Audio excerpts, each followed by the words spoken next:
칸트와 헤겔, 이 두 철학자는 우리가 사유하는 방식에 엄청난 변화를 불러일으켰습니다.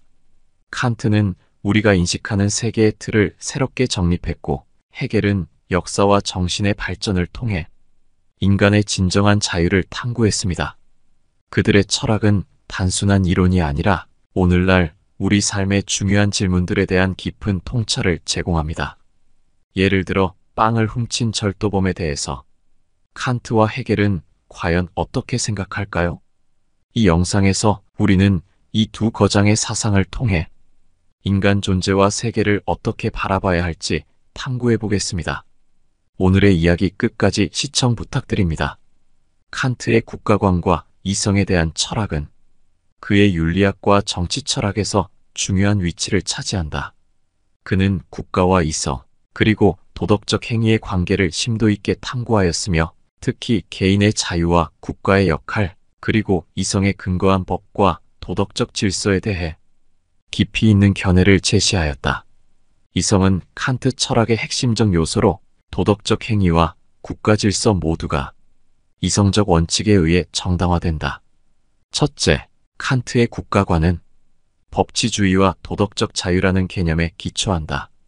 그는 국가를 단순히 권력을 행사하는 기구로 보지 않고 이성적이고 도덕적인 존재들이 함께 살아가는 법적 질서로 정의하였다. 그의 국가관의 핵심은 개인의 자유와 법의 조화를 어떻게 이룰 것인가에 관한 문제를 해결하는 데 있다.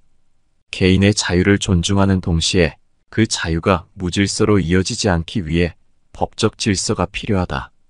법은 인간의 이성적 자율성을 보호하는 도구이다. 즉, 법이 없다면 개인의 자유는 타인의 자유와 충돌할 수 있기 때문에 법적 틀 속에서 자유가 보장되어야 한다. 국가가 개인의 자유를 보장하는 동시에 도덕적 질서를 수립하는 중요한 역할을 해야 한다. 그에게 국가는 최대 다수의 개인이 자유를 누릴 수 있는 상태를 만들어내는 정치적 기구다. 칸트는 국가가 법적 평등과 자유의 공존을 보장해야 한다고 믿었으며 이를 통해 시민들은 서로의 자유를 침해하지 않으면서 자신의 자유를 누릴 수 있게 된다고 보았다. 칸트는 공화주의적 정치체제를 이상적인 국가 형태로 보았다. 공화주의란 권력이 절대적이지 않으며 법에 의해 제한된 권력의 분립을 특징으로 하는 체제다. 이러한 체제에서 법은 이성적이며 보편적인 원칙에 따라 만들어져야 한다. 둘째, 칸트에게 있어서 이성은 인간이 도덕적이고 자율적인 존재로서 행동할 수 있게 하는 가장 중요한 능력이다. 이성은 단순히 논리적 사고를 넘어서 도덕적 판단과 법적 질서를 수립하는 데 필수적인 역할을 한다. 그의 이성 개념은 실천 이성과 순수 이성으로 나누어 볼 수 있다. 순수 이성은 인간이 경험을 통해 얻은 지식과는 독립적으로 논리적이고 형이상학적인 추론을 할 수 있는 능력을 의미한다. 칸트는 순수 이성 비판에서 인간 인식의 한계를 다루었으며 인간 이성이 인식할 수 있는 세계는 경험적 세계에 한정된다고 주장했다. 하지만 이성은 우리의 경험 세계를 넘어서 세계를 이해하고 합리적 추론을 할 수 있는 능력을 제공하는 기초이기도 하다. 실천 이성은 도덕적 법칙을 수립하고 따르는 이성을 의미한다. 이는 칸트의 윤리학에서 중요한 역할을 하는데 그는 모든 도덕적 판단이 이성에 근거한 보편적 법칙에 따라 이루어져야 한다고 보았다. 실천 이성은 우리가 도덕적 원칙을 수립하고 자신의 행동을 이성적으로 판단할 수 있게 한다. 칸트는 모든 도덕적 행위가 보편적인 법칙으로 작용할 수 있어야 한다고 보았다. 그의 가장 유명한 도덕적 원칙인 정언명령은 어떤 행위가 보편화될 수 있는가를 묻고 그것이 보편적으로 타당하다면 그 행위가 도덕적으로 옳다고 간주했다. 이때 이성이 중요한 역할을 하며 개인의 자유가 타인의 자유와 조화를 이루도록 하는 것이 바로 이성적 도덕성의 핵심이다. 셋째, 칸트는 국가가 이성적 법질서를 통해 운영되어야 한다고 보았다. 이는 개인의 자유를 침해하지 않으면서도 그 자유가 공정하게 보장되도록 하기 위한 법적 틀을 만드는 것이다. 이러한 국가의 법적 질서는 이성적 사고에 기반하여 구성되며 개인은 자신의 이성에 따라 자율적으로 행동하지만 그 행동이 타인의 자유를 침해하지 않도록 하는 사회적 계약이 국가의 법적 질서로서 기능한다. 칸트는 국가 간의 전쟁을 방지하고 영구 평화를 실현하는 것이 이성적으로 가능하다고 보았다. 그는 영구 평화론에서 국제 질서 또한 이성적 법에 기초하여 수립될 수 있다고 주장했다. 이를 위해 국가들은 서로의 주권을 존중하며 상호 협력을 통해 평화로운 관계를 유지해야 한다는 것이 그의 주장이었다. 칸트에게 국가와 이성은 깊은 관계를 맺고 있다. 국가는 개인의 자유를 보장하기 위한 이성적 법질서에 기초해야 하며 이를 통해 사회는 도덕적이고 평화로운 상태를 유지할 수 있다. 이성은 국가와 개인 모두에게 도덕적 행동과 법적 질서를 가능하게 하는 기초이며 이를 통해 인간은 자율적이고 도덕적인 존재로서 살아갈 수 있다. 헤겔의 국가관과 이성에 대한 철학은 그의 변증법적 역사관과 윤리 철학을 바탕으로 전개된다. 그는 국가를 단순한 정치적 기구로 보지 않고 인간의 자유와 이성의 발전을 실현하는 역사적 과정에서 가장 중요한 단계로 보았다. 이성은 헤겔 철학에서 역사의 전개를 이끄는 원동력이며 국가란 그 이성의 실현을 구체화하는 최종적 형태로 이해된다. 첫째, 그는 국가를 인간 자유의 최고 실현 형태로 보았다. 개인의 자유는 혼자서 완전하게 실현될 수 없으며 국가라는 공동체 안에서 법과 제도를 통해 비로소 완전한 자유를 누릴 수 있다고 주장했다. 그는 국가를 이성의 현존이라고 불렀는데 이는 국가가 개인적 이익을 넘어서 이성적 원칙에 따라 조직된 사회 질서라는 의미를 담고 있다. 개인과 국가의 관계에 대해 헤겔은 개인의 자유와 권리가 국가 안에서만 제대로 실현될 수 있다고 보았다. 개인의 자유가 무제한적인 자율성을 의미하지 않으며 국가의 법과 제도를 통해 자유가 구체화된다고 생각했다. 즉, 개인은 국가 안에서 서로의 자유를 인정하고 법적 도덕적 틀 안에서 살아가는 존재다. 이를 통해 개인의 자유는 단순한 자의적 행동이 아니라 사회적이고 도덕적인 자유로 발전하게 된다. 또한 헤겔은 국가를 윤리적 공동체로 보았다. 그는 국가가 단순한 정치적 통치 구조가 아니라 도덕적이고 윤리적인 공동체라고 보았다. 국가는 개인의 이익을 초월하는 윤리적 정신의 구체적 표현으로 국가를 통해 개인은 자신의 자유를 사회적 윤리적으로 실현할 수 있다. 국가의 법은 개인의 권리를 보호하는 동시에 공동체의 이익을 위한 조정자 역할을 한다. 국가가 없다면 개인은 진정한 자유를 실현할 수 없으며 법적 질서 안에서만 개인의 자유가 보장될 수 있다는 것이 그의 주장이다. 둘째, 헤겔의 이성 개념에 대해 살펴보면 그는 이성을 인간 정신의 본질이자 역사와 세계의 본질적인 원리로 보았다. 헤겔에게 이성은 단순히 추상적이고 논리적인 능력이 아니라 현실에서 구체화되고 실현되는 과정이다. 이성은 역사를 통해 발전하며 그 최종적 실현이 바로 국가라는 틀 안에서 이루어진다. 이성과 자유의 관계에서 헤겔은 자유란 단순히 하고 싶은 것을 하는 것이 아니라 이성적으로 규정된 틀 안에서 실현되는 것이라고 보았다. 그는 진정한 자유가 이성적 질서 안에서 가능하다고 생각했으며 국가가 그 질서를 제공하는 필수적인 기관이라고 주장했다. 또한 헤겔은 이성을 개별적인 것이 아닌 보편적이고 객관적인 원리로 보았다. 즉, 개인의 이성은 전체 사회 속에서 특히 국가라는 틀 안에서 비로소 완전한 형태로 실현될 수 있다. 개인의 이성적 자율성은 국가와 공동체의 이성적 원칙과 조화를 이루어야 하며 이때 개인의 자유는 단순한 주관적 자유가 아닌 보편적 자유로 나아갈 수 있다. 셋째, 국가와 이성의 관계에 대해 헤겔은 국가를 이성의 실현으로 보았으며 국가가 이성적 법질서를 통해 개인과 사회의 자유를 조화롭게 실현할 수 있다고 믿었다.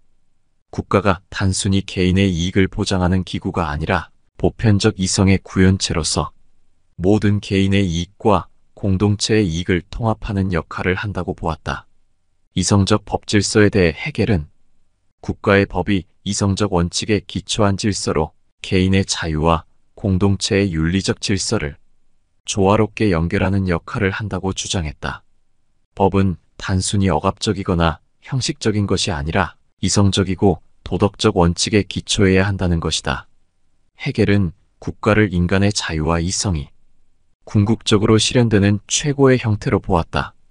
이성은 단순한 논리적 사고가 아니라 역사와 사회를 통해 구체화되는 것이며 그 구체적 실현이 바로 국가라는 틀 안에서 이루어진다. 국가와 이성은 서로를 완성시키는 관계에 있으며 국가는 이성적 법질서를 통해 개인의 자유와 공동체의 윤리적 조화를 이루는 필수적인 존재다. 칸트와 헤겔은 모두 독일 관념론의 중요한 철학자들이지만 그들의 철학적 입장과 국가관, 이성에 대한 개념에는 중요한 차이점들이 있다. 특히 이성, 자유, 국가, 그리고 인간의 도덕적 자율성에 대한 접근에서 이 차이점이 두드러진다. 첫째, 이성에 대한 차이이다. 칸트에게 이성은 인간이 도덕적이고 자율적으로 행동할 수 있게 하는 핵심적 능력이다. 그는 이성을 통해 보편적 도덕 법칙을 세우고 개인이 이성적으로 도덕적 결정을 내릴 수 있다고 보았다. 특히 칸트는 실천 이성을 강조하며 인간이 정언 명령을 통해 보편적 도덕 법칙을 따르는 것이 중요하다고 주장했다. 만약 한 사람이 길에서 지갑을 주웠다고 가정해보자. 칸트의 윤리학에 따르면 이 사람은 이성적으로 생각해야 한다. 그가 선택할 행동은 보편적 도덕 법칙에 부합해야 하며 모든 사람이 같은 상황에서 같은 행동을 할 수 있어야만 도덕적으로 옳다고 간주된다. 이때 칸트는 정언 명령을 통해 그 행동이 보편적으로 옳은지를 판단한다. 즉, 만약 모든 사람이 지갑을 주었을 때 주인에게 돌려주기로 한다면 그것은 도덕적으로 옳다. 따라서 칸트의 기준에서 이 사람은 지갑을 주인에게 돌려줘야 하며 이는 이성적이고 도덕적인 행위이다. 이성은 주로 개인적 차원에서 자율적 도덕성의 기초로 작용하며 도덕적 원칙은 보편적이고 변하지 않는 것으로 간주된다. 반면 헤겔의 이성은 역사적이고 사회적 차원에서 이해된다. 그는 이성을 개인의 능력에 국한시키지 않고 역사와 사회 속에서 점진적으로 실현되는 과정으로 보았다. 헤겔에게 이성은 추상적이지 않고 세계와 인간 사회의 발전을 통해 현실에서 구체적으로 실현된다. 이성은 개인보다는 공동체나 국가라는 더 큰 틀에서 완전한 형태로 나타난다. 다시 지갑을 주운 사람의 예시를 생각해보자. 헤겔의 관점에서는 그 사람의 행동을 단순히 개인적 도덕성에 따라 판단하는 것이 아니라 그가 속한 사회적, 역사적 맥락에서 평가해야 한다. 만약 이 사람이 사회적으로 어려운 환경에 처해 있고 그가 지갑을 주어서 자신의 생계를 유지해야 하는 상황이라면 그의 행동은 그 사회적 현실에서 이해될 수 있다. 헤겔은 개인의 도덕적 선택이 단순히 개인의 이성적 판단에 그치지 않고 그가 속한 공동체와 역사의 발전 속에서 고려되어야 한다고 본다. 따라서 이 경우 지갑을 돌려주지 않더라도 그 행위는 그 사회적 맥락 속에서 다르게 해석될 수 있다. 둘째, 자유 개념의 차이이다. 칸트는 개인의 도덕적 자율성과 자유를 매우 중시했다.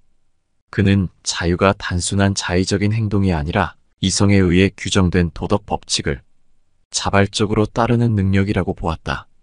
개인의 자유는 이성적으로 도덕적 법칙을 따를 때 비로소 실현된다고 보며 개인의 도덕적 자율성을 국가나 사회보다 우선시했다.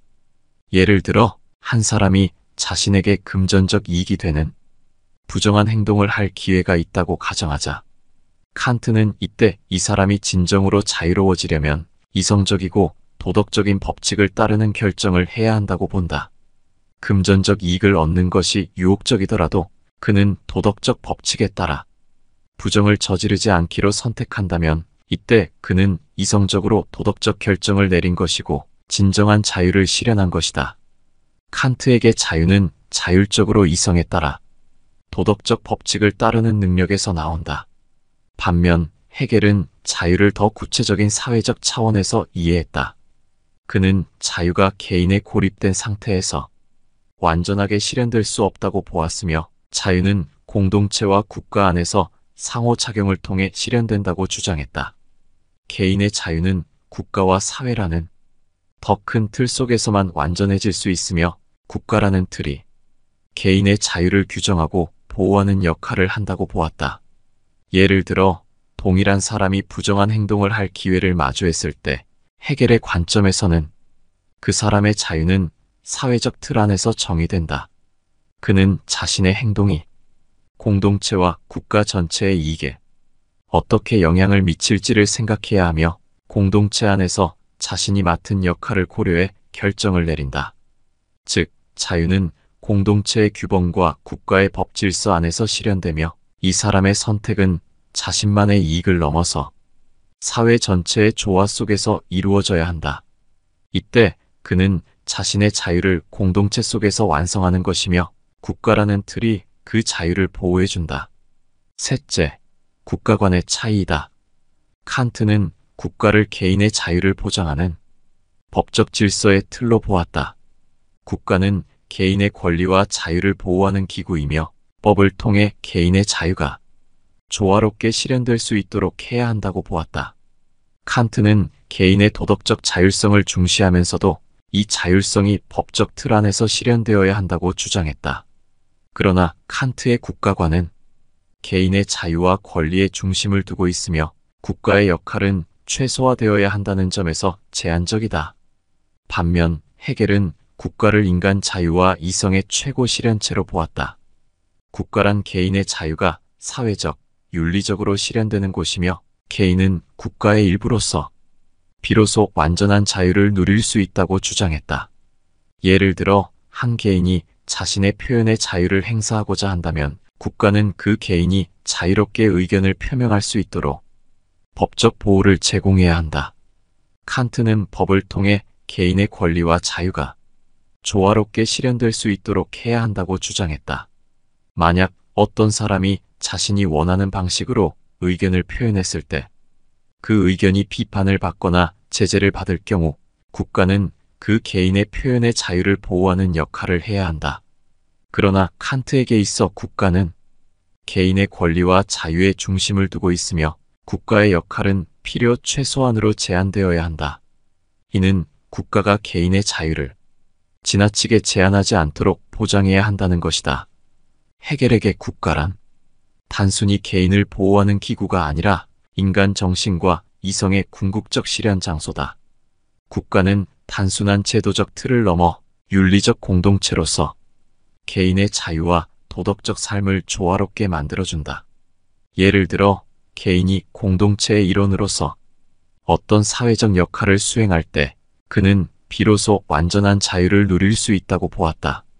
만약 한 개인이 사회적 책임을 다하며 자신의 직업을 수행할 때 그 사람은 자신의 자유가 국가와 공동체의 가치와 조화를 이루는 상태에서 진정한 자유를 경험하게 된다. 헤겔에게 국가란 단순히 개인을 보호하는 기구가 아니라 개인의 윤리적 삶을 형성하고 조화롭게 만드는 윤리적 공동체다. 개인의 자유는 국가라는 틀 안에서 사회적, 윤리적으로 실현되며, 개인은 국가의 일부로서 자신이 속한 공동체의 가치를 공유하고 이를 통해 자신의 정체성과 자유를 찾게 된다. 넷째, 도덕성과 역사에 대한 차이이다. 칸트의 도덕성은 보편적이고 절대적이다. 그는 도덕적 법칙이 변하지 않으며 모든 인간이 이성적으로 그 법칙을 따를 수 있다고 보았다. 칸트는 도덕적 판단이 보편적이어야 하며 상황에 따라 달라져서는 안 된다고 강조했다. 그의 도덕적 원칙은 정언 명령의 기초에 있으며 그것은 역사나 문화와 무관하게 항상 적용된다. 만약 누군가가 거짓말을 하기로 결심한다면 그 사람은 모든 사람이 상황에 따라 거짓말을 해도 괜찮다 라는 법칙이 보편화되는 것을 고려해야 한다. 하지만 칸트에 따르면 거짓말을 하는 것은 보편적인 법칙으로 수용될 수 없기 때문에 거짓말은 도덕적으로 잘못된 행동이다. 그 이유는 거짓말이 상대방의 신뢰를 무너뜨리고 사회적 관계를 해치는 결과를 초래할 수 있기 때문이다. 따라서 어떤 상황에서도 거짓말은 정당화될 수 없으며 모든 인간은 이 도덕적 법칙을 이성적으로 따를 수 있어야 한다는 것이다. 또 다른 예로 칸트는 도덕적 의무를 지키는 것을 강조했다. 만약 누군가가 도움이 필요한 사람을 보고도 외면한다면 그 사람은 도움이 필요한 사람에게 도움을 주는 것이 보편적인 도덕적 의무다. 라는 법칙을 무시하고 있는 셈이다. 칸트의 관점에서 도움을 주지 않는 것은 도덕적으로 잘못된 행동이며 개인은 이러한 도덕적 의무를 인식하고 이를 실천해야 한다. 여기서도 모든 상황에 적용되는 보편적인 도덕 원칙이 있으며 이 원칙은 개인의 주관적인 판단이나 특정한 상황에 의해서는 변하지 않는다. 반면 헤겔은 도덕성과 역사를 깊이 연결시켰다. 그는 도덕적 법칙이 시대와 사회의 발전에 따라 변화하고 발전한다고 보았다. 도덕적 규범은 절대적인 것이 아니라 역사와 문화의 맥락 속에서 변증법적으로 발전하는 과정이다. 그는 도덕적 진리가 역사적 발전과 함께 변하며 이는 인간 사회의 이성과 자유가 점진적으로 실현되는 과정이라고 보았다. 고대 사회에서는 노예 제도가 흔히 받아들여졌지만 시간이 지나면서 인간의 기본적인 자유와 평등의 가치가 강조되기 시작했다. 이 과정에서 노예 제도는 도덕적으로 정당화될 수 없게 되었고 결국 역사적으로 폐지되었다. 이는 도덕적 규범이 역사적 맥락에 따라 어떻게 변화할 수 있는지를 보여주는 예시로 헤겔의 철학에 따라 도덕적 진리는 역사적 발전과 함께 점차 진화한다고 할 수 있다. 이러한 사례들은 헤겔이 주장하는 바와 같이 도덕적 법칙이 고정된 것이 아니라 사회와 문화의 변화에 따라 지속적으로 발전하는 과정을 나타내며 이는 인간 사회의 이성과 자유가 점진적으로 실현되는 과정으로 이해될 수 있다.